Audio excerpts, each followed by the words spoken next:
Nggih. Assalamualaikum warahmatullahi wabarakatuh. Nggih, selamat siang Bapak Ibu semuanya nggih. Yang saya hormati Ibu Kepala SD Negeri Brambang, yang saya hormati juga Dewan Guru Sekolah Dasar Negeri Brambang. Terima kasih sudah berkenan untuk mengikuti kegiatan saya sehubungan dengan tugas guru penggerak di modul 1.4. Mohon izin saya sambil duduk sambil mengoperasikan laptop. Oke. Di modul 1.4 ini judulnya yaitu budaya positif. Kemudian ini acara hari ini yaitu yang pertama pembukaan, kemudian ada kompetensi lulusan, terus kemudian ada pemahaman inti, eksplorasi konsep dan refleksi. Ini tidak perlu. Nah, ini pertanyaan pemantik untuk modul di 1.4 tentang budaya positif. Yang pertama, apakah Anda setuju dengan pernyataan seperti ini? Yang pertama, hukuman dapat mendisiplinkan anak. Kedua, pemberian hukuman dengan hal positif seperti membaca atau membersihkan halaman sekolah dapat meningkatkan disiplin anak.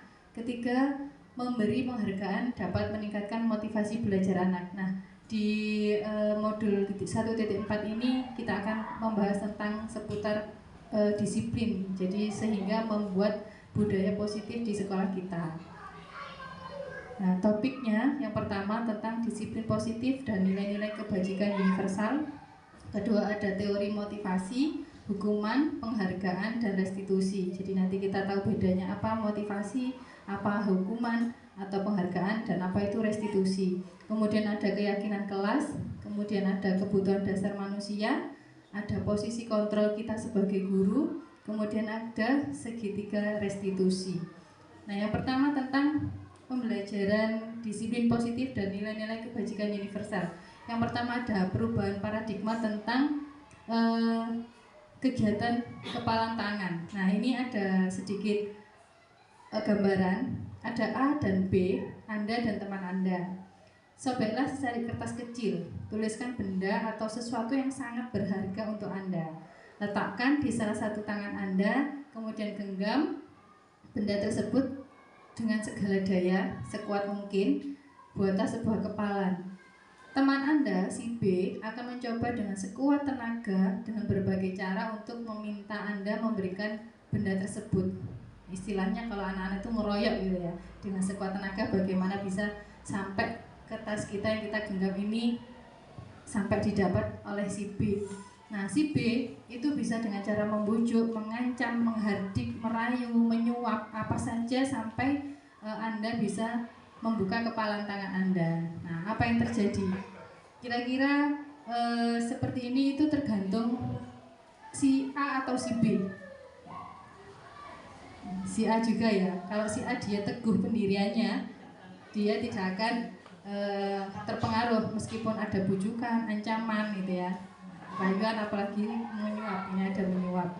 Nah, perubahan paradigma yang pertama yang selanjutnya yaitu teori kontrol. Beberapa ilusi kontrol yaitu guru mengontrol murid.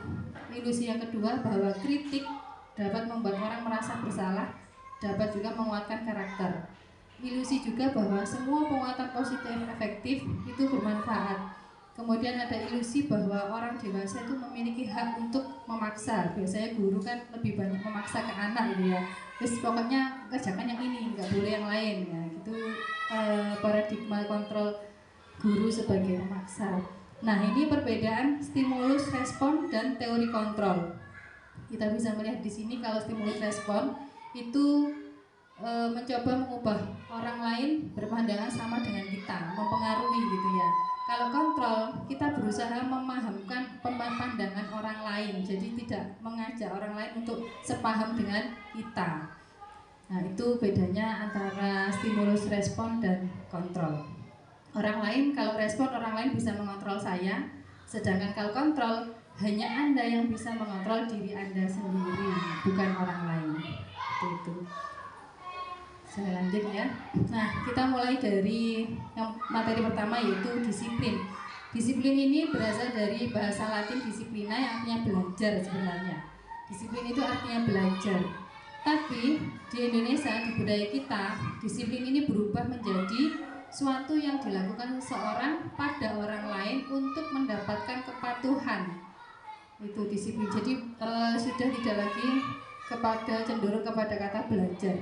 Nah, cenderung umum yaitu menghubungkan kata disiplin dengan ketidaknyamanan, bukan dengan apa yang kita hargai atau pencapaian satu tujuan mulia. Jadi kalau anak-anak dibilang kamu kurang disiplin, berarti itu anak itu sudah merasa ini kayaknya kok nilainya negatif gitu ya, tidak nyaman. Dibilang disiplin itu sudah tidak nyaman, anak-anak itu seperti itu.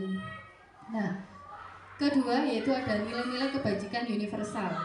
Nilai-nilai kebajikan universal itu adalah sifat-sifat positif manusia yang merupakan tujuan mulia yang ingin dicapai setiap individu. Nah, nilai kebijakan yang ingin kita capai di sekolah kita itu terkait dengan profil pelajar Pancasila. Nah, kita nanti belajar tentang ini sehingga kita nanti bisa mengembangkan visi kita ya, Bu. Visi kita terkait dengan profil pelajar Pancasila yang pertama beriman dan bertakwa dan berakhlak mulia. Ini sudah kita laksanakan ya, salah satunya setiap hari Jumat itu sudah kita mulai dengan istighosah ya, membaca surat pendek itu sudah kita mulai dengan poin 1. Kemudian mandiri, anak-anak mandiri itu sudah seperti kalau sekarang jam zuhur itu sudah terbiasa langsung melaksanakan salat zuhur. Kemudian ada bernalar kritis, itu pembelajaran di kelas. Kemudian ada berkebinekaan global, bergotong royong dan kreatif. Nah, kita akan berusaha untuk mencapai ke-6 profil pelajar Pancasila ini sebagai visi sekolah kita. Yang pembelajaran kedua yaitu tentang motivasi, hukuman, penghargaan, dan restitusi. Nah, motivasi itu ada dari 3 jenis. Motivasi eksternal, internal. Yang kedua ini internal ya, Mas. Salah ketik ini. Kemudian ada motivasi internal, tujuan disiplin positif. Nah, eksternal itu seperti pertanyaan seperti ini, apa yang akan terjadi apabila saya tidak melakukannya? Jadi kayaknya itu bukan saya yang butuh, kenapa saya nggak mengerjakan itu, kenapa sih, efeknya apa? Itu motivasi dari eksternal, dari lingkungan luar. Sedangkan motivasi internal itu apa yang akan saya dapatkan apabila saya melakukannya. Nanti kalau saya melakukan ini, saya dapat apa? Gitu ya. Jadi memikirkan dirinya sendiri, itu internal. Kemudian motivasi internal untuk tujuan disiplin. Jadi menghargai diri sendiri. Pertanyaannya, saya akan menjadi orang seperti apa bila saya melakukannya. Jadi kalau jadi orang baik itu pasti ada efeknya untuk lingkungan. Jadi dalam diri ada efeknya ke lingkungan luar. Nah, ini merdeka menurut Ki Hajar Dewantara. Merdeka itu artinya tidak hanya terlepas dari perintah, tapi juga cakap buat memerintah diri sendiri. Nah, ini yang selanjutnya yaitu restitusi. Restitusi itu apa? Mungkin baru dengar ya, Bapak Ibu. Apa itu restitusi? Itu proses menciptakan kondisi bagi murid untuk memperbaiki kesalahan mereka. Jadi misalnya kalau ada murid bersalah, nah apa yang harus kita lakukan? Itu ada nanti namanya segitiga restitusi. Ada langkah-langkah yang harus kita lakukan, jangan langsung menghukum. Kamu sudah bersalah, kamu harus gini. Nah, kita selidiki dulu. Mereka membuat kesalahan itu alasannya apa? Kenapa kok bisa sampai membuat kesalahan? Nah, itu nanti yang kita pelajari di restitusi. Nah, ini ciri-ciri restitusi yaitu bukan untuk menebus kesalahan, tapi untuk belajar dari kesalahan. Anak-anak biar belajar kalau sudah salah, biar tidak mengulangi kesalahannya lagi. Kemudian memperbaiki hubungan, biar anak itu tidak dendam dengan guru ya. Jadi biasanya anak kan kalau dihukum oleh gurunya, biasanya terus dendam. Saya nggak suka sama guru ini, saya nggak nyaman, jadi terus sama pelajarannya jadinya nggak suka, gitu kan. Kita dengan restitusi ini kita bisa memperbaiki hubungan. Kemudian 3 ada tawaran dan bukan paksaan. 4 menuntut untuk melihat ke dalam diri. Kita lihat ke dalam diri anak seperti apa sih latar belakang mereka sehingga kok selalu membuat kesalahan yang sama atau seperti itu. Kemudian mencari kebutuhan dasar yang mendasari tindakan. Kemudian restitusi diri ini cara yang paling baik. Kemudian fokus pada karakter bukan tindakan. Jadi kita membangun karakter anak. biar mereka jujur, biar mereka bisa mencari solusi kesalahan yang sudah mereka buat. Bukan kita yang mencari solusi, tapi mereka sendiri. Kalau sudah salah, apa seharusnya yang kamu lakukan biar tidak salah lagi, gitu ya. Misalnya anak telat ke sekolah, tidak memakai seragam lengkap, atau tidak mengerjakan PR. Nah, itu mereka harus bisa mencari solusi sendiri, kita pancing gitu. Kemudian mengembalikan murid yang berbuat salah pada kelompoknya. Nah, yang selanjutnya itu keyakinan kelas. Keyakinan kelas itu seperti peraturan kelas kita. Nah, di sini nanti, nah ini keyakinan kelas contohnya. Mengapa tidak peraturan saja? Kenapa harus keyakinan kelas? Nah, seperti ini untuk mendukung motivasi intrinsik kembali ke nilai-nilai atau keyakinan-keyakinan yang lebih menggerakkan seseorang dibanding mengikuti serangkaian peraturan. Jadi anak-anak kalau diatur itu biasanya malah melanggar. Katanya teman-teman, adanya peraturan itu dibuat untuk dilanggar. Itu biasanya terus anak-anak sekarang mengikuti. Oke. Nah, ini kita akan membuat di lingkungan sekolah kita di lingkungan kecil dulu, kita kelas-kelas kita buat peraturan kelas sehingga membuat sebagai keyakinan kelas, terus menciptakan lingkungan positif sehingga terjadilah atau terciptalah budaya positif di sekolah kita. Nah, kesepakatan kelas contohnya seperti ini. Datang tepat waktu mengucapkan salam, menjaga kebersihan sekolah, berdoa sebelum dan sesudah kegiatan, aktif dalam pembelajaran dan tertib. Nah, ini sudah ada di yang kita tata tertib sekolah kita nih. Mungkin bisa diterapkan di kelas. Kemarin kelas 6 itu sudah saya buat kesepakatan kelas, mereka buat sendiri. Sudah kamu buat, biar kelas kamu ini kamu nyaman, kamu buat kesepakatan kelas. Yang piket nyapu Bu, gitu, ditulis saja. Yang piket nyapu berangkat lebih awal. Waktu guru menjelaskan tidak boleh ngomong sendiri. Itu banyak, nah, sudah saya tempel di tembok di kelas 6. Nanti bisa dipraktekkan ya. Nah, ini peraturan, bedanya peraturan dengan keyakinan kelas. Peraturan itu selalu kembalikan buku di tempatnya, contohnya keyakinannya menilai dengan tanggung jawab. Peraturan dilarang mengganggu orang lain, kita ganti dengan kata-kata menghormati orang lain. Peraturan hadir di sekolah 15 menit sebelum pembelajaran dimulai. Nah, dia keyakinan kelasnya berkomitmen. Nah, dilarang melakukan kekerasan, berarti kita harus saling menghormati orang lain, kita jaga keselamatan orang lain. Jadi kata-katanya lebih membangun ya untuk keyakinan kelas.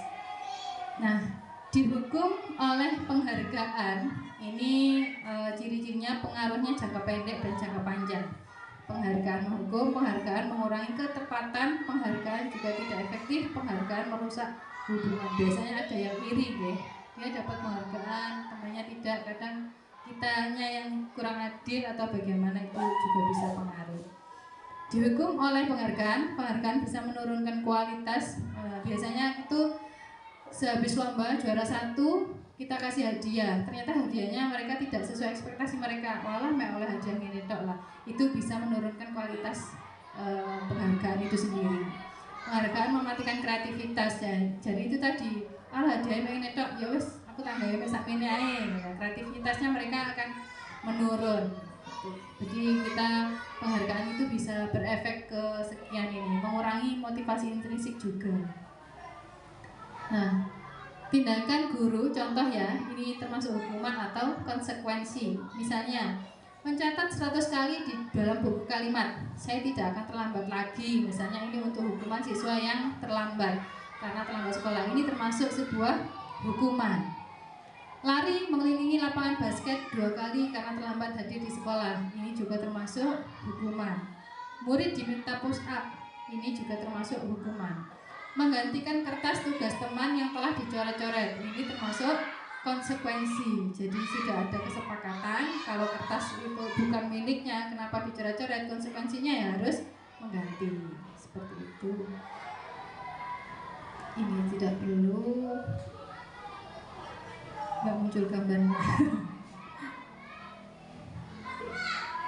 Oh, ini identitas perbedaan hukuman, konsekuensi dan restitusi. Jadi hukuman itu lebih identik kepada identitas kegagalan. Kalau dan juga sifatnya negatif ya. Jadi kalau kita mau mendisiplinkan sekolah kita pakai identitas sukses, yaitu memakai konsekuensi dan restitusi. Kalau konsekuensi itu netral, jadi nggak menghukum juga tidak mengiyakan kesalahan itu gitu ya. Nah di sini contoh disiplin itu sesuatu yang menyakitkan tapi harus terjadi hukuman. Misalnya anak tadi suruh lari lapangan sampai 5 kali.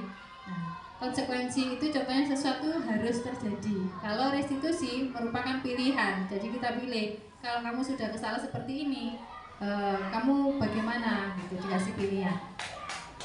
Seperti ini, peraturannya adalah kamu harus, misalnya tadi push up 5 kali, itu langsung dia menghukum gurunya. Kalau konsekuensi, kita tanya dulu, apa peraturannya? Misalnya tidak boleh datang terlambat, Bu. Nah, mampukah kamu melakukannya? Ditanya dulu. Besok tidak terlambat lagi, bisa? Nah, itu kita termasuk ke konsekuensi. Kemudian kalau restitusi, apakah apa yang kamu yakini kalau sampai kamu itu kok bisa terlambat? Apa yang terjadi?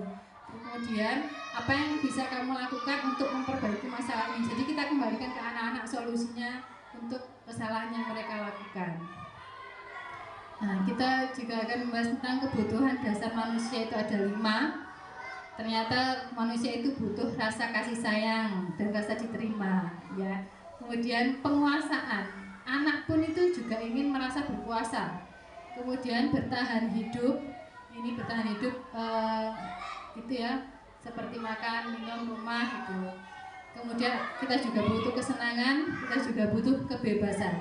Coba saya punya beberapa kasus, kita diskusikan Bapak Ibu. Yang pertama, ini termasuk kebutuhan apa ya? Ibu guru bilang, aku tidak boleh bersenandung sewaktu mengerjakan tugas. Katanya kelas harus tenang, tidak ada suara. Padahal kan aku suka dan senang menyanyi. Berarti dia butuh apa ini Bapak Ibu? Ini kebutuhan dasar manusia. Dia di kelas itu nggak boleh nyanyi, padahal dia sukanya nyanyi. Suka apa? Maksudnya kebutuhan apa ini? Kebebasan ya, atau bisa juga masuk ke kesenangan. Kasus kedua, ibu guru tidak menyapaku hari ini, padahal aku loh pakai jepit rambut baru. Ini termasuk apa?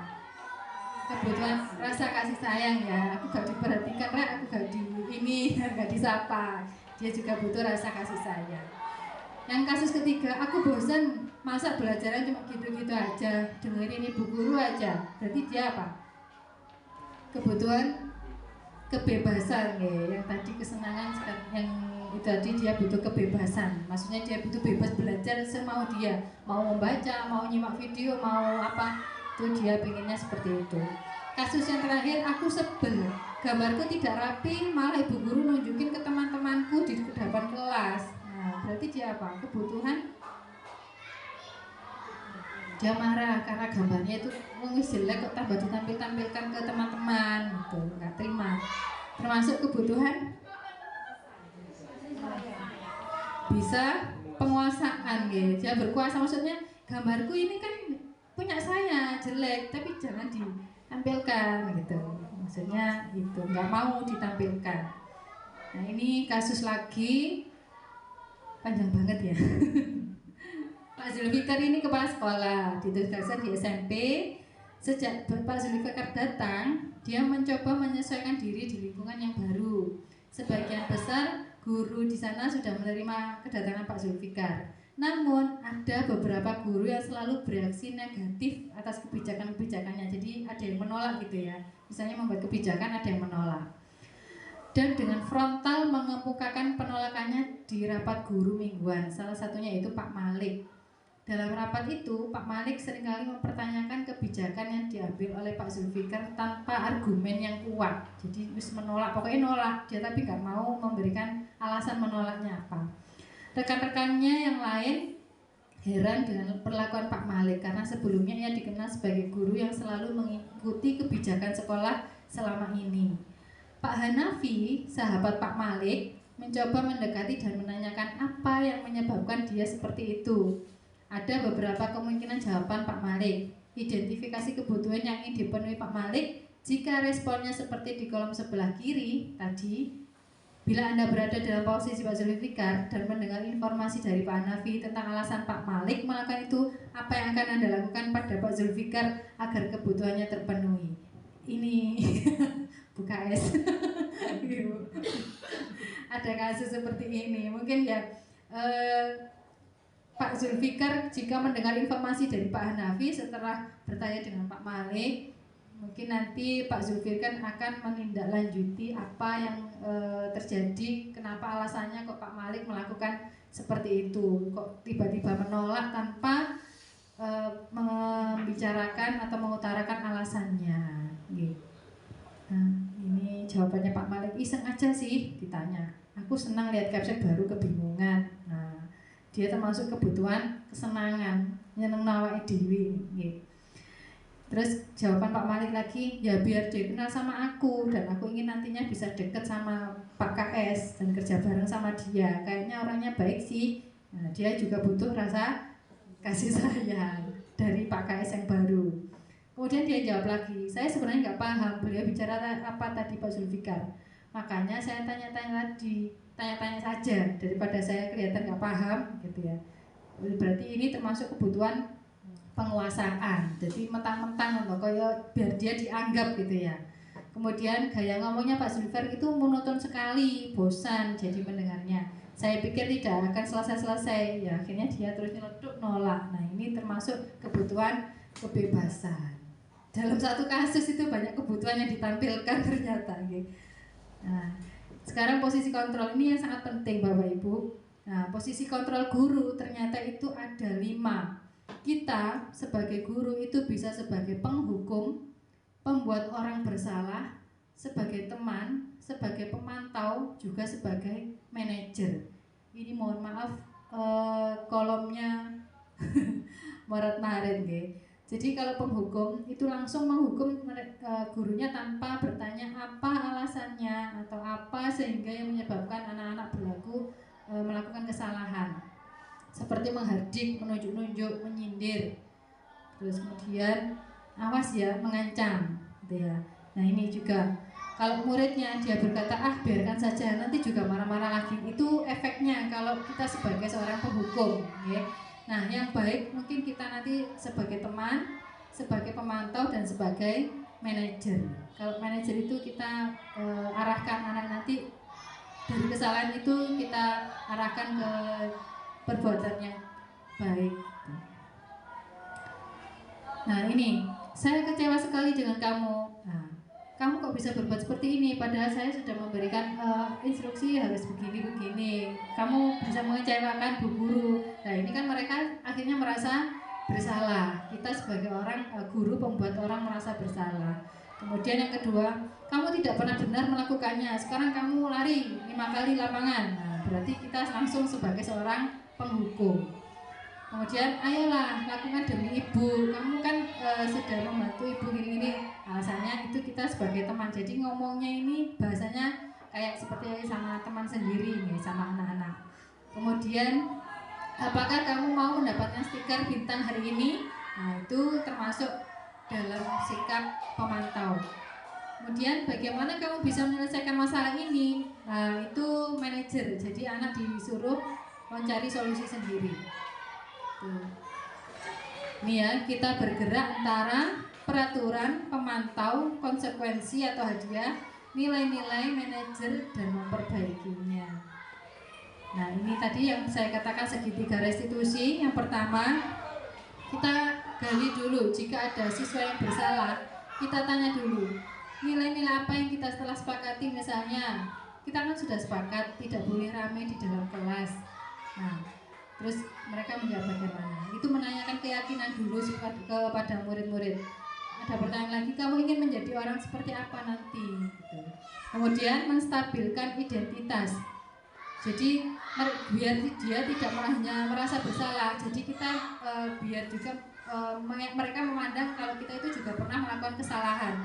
Jadi kata-katanya seperti yang di bawah. Setiap orang pasti pernah melakukan kesalahan. Atau kamu bukan satu-satunya orang yang pernah melakukan ini, tapi saya juga pernah melakukan kesalahan ini, tapi juga bisa memperbaiki kesalahan itu, gitu. Okay. Kemudian validasi kebutuhan.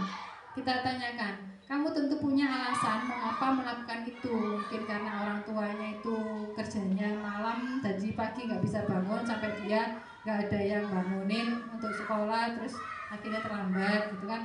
Jadi kita tanya dulu alasan kenapa. Adakah cara yang lebih efektif untuk mendapatkan apa yang kamu butuhkan? Nah, itu mungkin mereka akan berpikir, kenapa kok bagaimana ya caranya saya bisa bangun pagi. Nah, ini disiplin positif yang kita pelajari hari ini, yaitu teori kontrol dan teori pilihan. Di sini yang sudah kita pelajari tadi ada teori motivasi untuk menghindari ada 5 posisi kontrol sebagai penghukum, pemberi rasa bersalah, sebagai teman, sebagai pemantau, dan sebagai manajer. Akhirnya bisa sampai ke segitiga restitusi, yaitu yang pertama menstabilkan identitas. Kita tanya validasi kebutuhan mereka apa, kemudian menanyakan keyakinan. Semua itu nanti akan saling terkait dengan kebutuhan dasar manusia, kemudian terkait dengan nilai-nilai kebijakan universal dan keyakinan kelas, sehingga nanti bisa tercapailah suatu budaya positif di sekolah. Itu Bapak Ibu materi tentang budaya positif yang mungkin nanti bisa kita praktekkan, bisa kita implementasikan di sekolah kita, sehingga kita bisa menumbuhkan budaya positif yang kita miliki di sekolah. Saya mungkin sekian dari saya, kurang lebihnya mohon maaf. Saya akhiri. Wassalamualaikum warahmatullahi wabarakatuh.